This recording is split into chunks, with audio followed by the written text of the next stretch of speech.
Bonjour tout le monde, mon nom est Julie Richer, entraîneur haute performance spécialisée en reining. Aujourd'hui, on est situé à Sainte-Agathe-de-Lobinière, sur la rive sud de Québec, dans mon centre équestre, et j'ai invité une agronome, Julie McDonald de Solio Agriculture.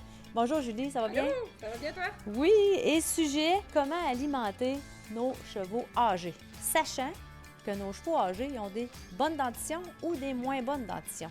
Donc Julie, si on a un cheval qui a une bonne dentition, en haut de 20 ans, comment on alimente?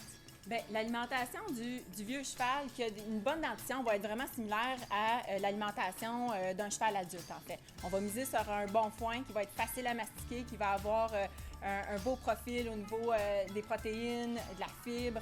Donc, on commence par ça. Ensuite, il faut évaluer la condition de chair. Donc, s'il y a une belle condition de chair, juste en mangeant son foin, puis en recevant ses minéraux, on continue comme ça. Il n'y a pas besoin de faire de changement nécessairement. Par contre, si on voit que le cheval a de la misère à maintenir sa condition de chair, ça peut arriver en vieillissant.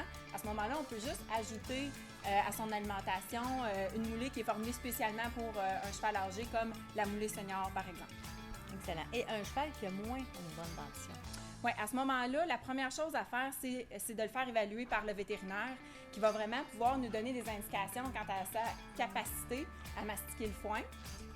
Puis après ça, bien, il y a un devoir qu'on doit faire. On doit évaluer c'est quoi la quantité réelle que le cheval est capable de consommer. Parce que des fois, ils sont capables encore de consommer du foin, mais pas une grande quantité.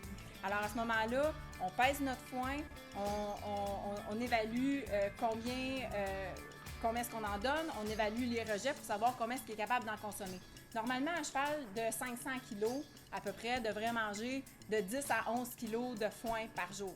Donc, si ce même cheval-là est capable maintenant juste de manger un 6 kg de foin, alors il va falloir venir compenser avec un substitut de foin comme l'Econofoin à 5 kg. Donc, s'il mangeait normalement 11 kg, maintenant il en mange juste 6. Alors, il va continuer son 6 kg de foin. On vient substituer avec 5 kg d'Econofoin. On va mouiller ça, faire des belles soupes, le servir en plusieurs repas par jour pour s'assurer vraiment qu'il reçoive suffisamment de fibres dans son alimentation. Donc, bien sûr, on complète avec un supplément de vitamines et minéraux. Julie, dans le cas que j'ai un cheval qui a la maladie de Cushing, vers quoi tu t'en irais comme moulée?